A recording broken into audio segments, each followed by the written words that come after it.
प्यारे बच्चों, नमस्कार। आज की कक्षा में हम हिंदी साहित्य की प्रसिद्ध कहानीकार व उपन्यासकार कृष्णा सोबती का लिखा हुआ संस्मरण बचपन पढ़ेंगे। प्यारे बच्चों, इस संस्मरण के माध्यम से लेखिका हमें अपने बचपन के बारे में बताती हैं, साथ ही साथ उनके समय और आज के समय में आए हुए परिवर्तनों का उल्लेख करती हैं। तो आइए बच्चों, इस पीपीटी के माध्यम से हम पाठ को पढ़ते हैं। मैं तुम्हें अपने बचपन की ओर ले जाऊंगी। मैं तुमसे कुछ इतनी बड़ी हूं कि तुम्हारी दादी भी हो सकती हूं, तुम्हारी नानी भी, बड़ी बुआ भी, बड़ी मौसी भी। परिवार में मुझे कुछ लोग जीजी कहकर ही पुकारते हैं। हाँ, मैं इन दिनों कुछ बड़ा बड़ा यानी उम्र में सयाना महसूस करने लगी हूँ। शायद इसलिए कि पिछली शताब्दी में पैदा हुई थी। मेरे पहनने ओढ़ने में भी काफ़ी बदलाव आए हैं। पहले मैं रंग बिरंगे कपड़े पहनती रही हूँ, नीला, जामुनी, ग्रे, काला, चॉकलेटी। अब मन कुछ ऐसा करता है कि सफ़ेद पहनो, गहरे रंग, हल्के रंग। मैंने पिछले दशकों में तरह तरह की पोशाकें पहनी हैं। पहले फ्रॉक, फिर निक्कर वॉकर, स्कर्ट, लहंगे, गरारे और अब चूड़ीदार और घेरदार कुर्ते। प्यारे बच्चों, स्क्रीन पे जो स्लाइड दिखाई दे रही है उसमें जो पंक्तियां लिखी हैं उन पंक्तियों से संबंधित कुछ चित्र भी लगाए हैं। तो आप पाठ को, ये जो लिखा है उसको उन फोटोज़ के साथ लिंक करेंगे और समझने का प्रयास करेंगे। तो लेखिका क्या कहती हैं?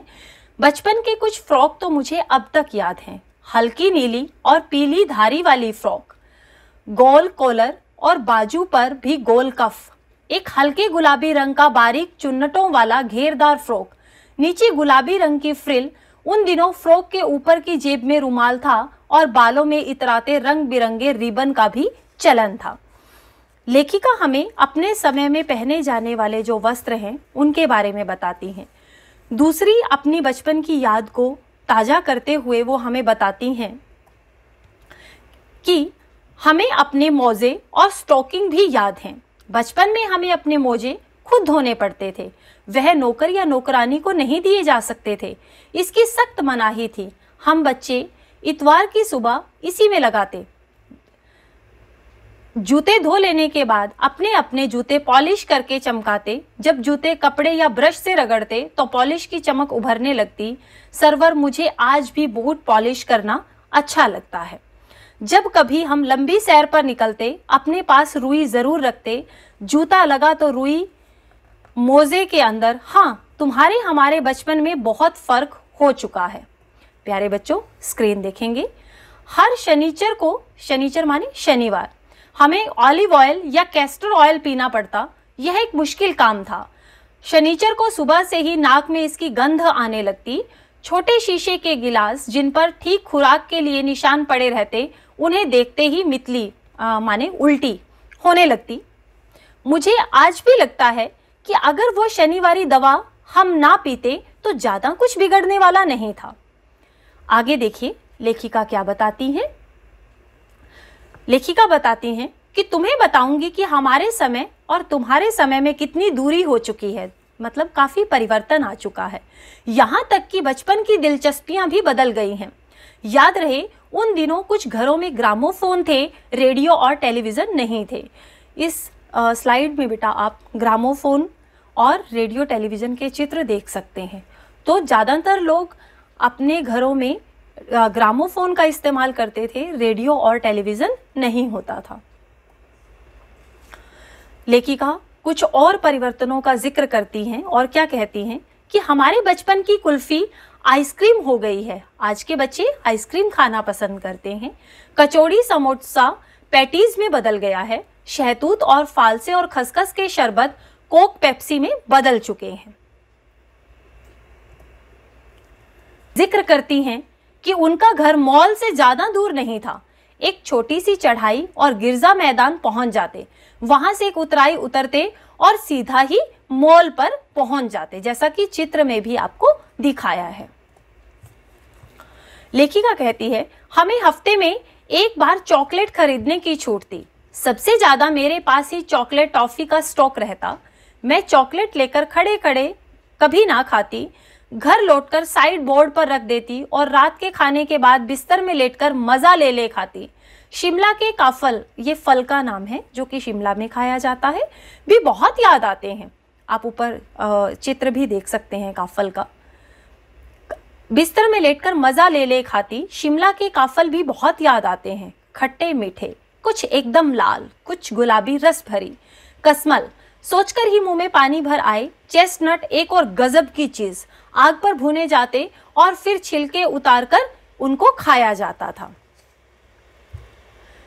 इसी तरह से लेखिका बताती हैं कि उनका जो बचपन है उसमें चने भी वो बड़े मजे लेकर खाती थी। और क्या बताती हैं, चने जोर गरम की पुड़िया जो तब थी वह अभी भी नजर आती है। पुराने कागजों से बनाई हुई इस पुड़िया में निरा हाथ का कमाल होता है। नीचे से तिरछी लपेटते हुए ऊपर से इतनी चौड़ी कि चने आसानी से हथेली पर पहुंच जाएं। एक वक्त था जब फिल्म का गाना चना जोर गरम बाबू में लाया मजेदार, चना जोर गरम उन दिनों स्कूल के हर बच्चे को आता था। तो जब बच्चे ये चने खाते तो वो उसके ऊपर कुछ मसाला बुरकवाते। बुरकवाने का अर्थ होता है छिड़कना। और पूरा गिरजा मैदान घूमने तक वो जो पुड़िया जिसमें चने होते थे वो उस पूरे गिरजा मैदान में घूमकर उस पुड़िया को खत्म करते। छुटपन में लेखिका एक और संस्मरण बताती हैं हमें। उनका जो बचपन था, उन्होंने शिमला रिज पर बहुत मजे किए हैं, घोड़े की सवारी की। शिमला के हर बच्चे को कभी न कभी यह मौका मिल ही जाता था घुड़सवारी करने का। तो लेखिका क्या कहती हैं, एक और घटना अपने समय की वो याद करती हैं कि स्कैंडल पॉइंट के ठीक सामने उन दिनों एक दुकान हुआ करती थी जिस शोरूम में शिमला कालका ट्रेन का मॉडल बना हुआ था। इसकी पटरियां, उस पर खड़ी छोटे छोटे डिब्बों वाली ट्रेनें, एक और लाल टीन की छत वाला स्टेशन और सामने सिग्नल देता खंबा, थोड़ी थोड़ी दूरी पर बनी हुई सुरंगें। ये जो हैं ये ट्रेनें जो हैं वो बहुत तेज रफ्तार से चलती, ऐसा भी लेखिका बताती हैं।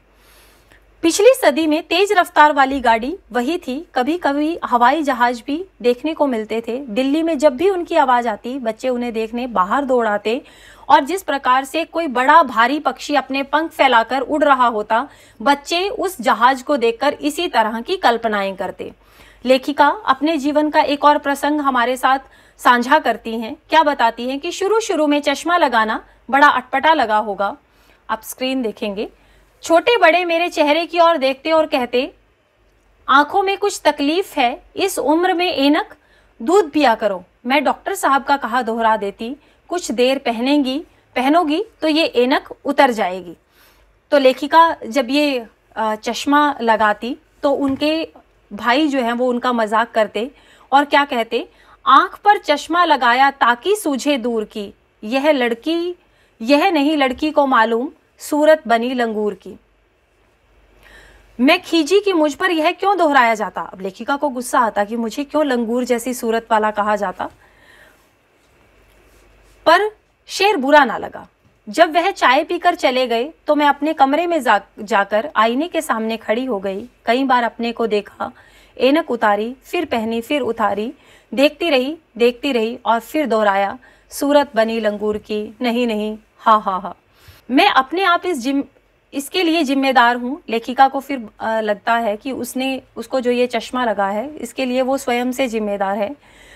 जब आप दिन की रोशनी को छोड़कर रात में टेबल लैंप के सामने काम करेंगी तो इसके अलावा और क्या होगा, अर्थात धीरे धीरे आंखों की रोशनी कम होती चली जाएगी।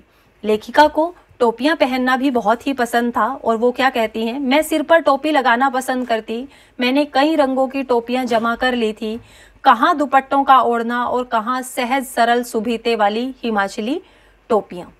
तो प्यारे बच्चों, ये हमने चित्रों के माध्यम से पाठ को पढ़ा। अब इस पाठ में आए हुए कुछ कठिन शब्दों के अर्थ हम देख लेंगे ताकि पाठ हमें अच्छे से समझ में आ जाए। जैसे सयाना, होशियार, शताब्दी 100 सालों का समय, फ्रिल माने झालर, चलन का अर्थ होता है प्रचलन में, कैस्टर ऑयल अरंडी का तेल, ऑलिव ऑयल जैतून का तेल, खुराक माने निश्चित मात्रा, मितली उल्टियाँ, मुंह में पानी भर आना, लालच आना, नीरा केवल, कमतर कम अच्छा, खींचना, कुछ होना या फिर गुस्सा करना। और सुभीते शब्द का अर्थ होता है सुविधाजनक। तो प्यारे बच्चों, इस वीडियो को आप ध्यान से देखेंगे, शब्दार्थ के सहित जो वीडियो में शामिल किए गए चित्र हैं उनके माध्यम से आप कहानी को अच्छे से समझ पाएंगे। इसी आशा के साथ धन्यवाद।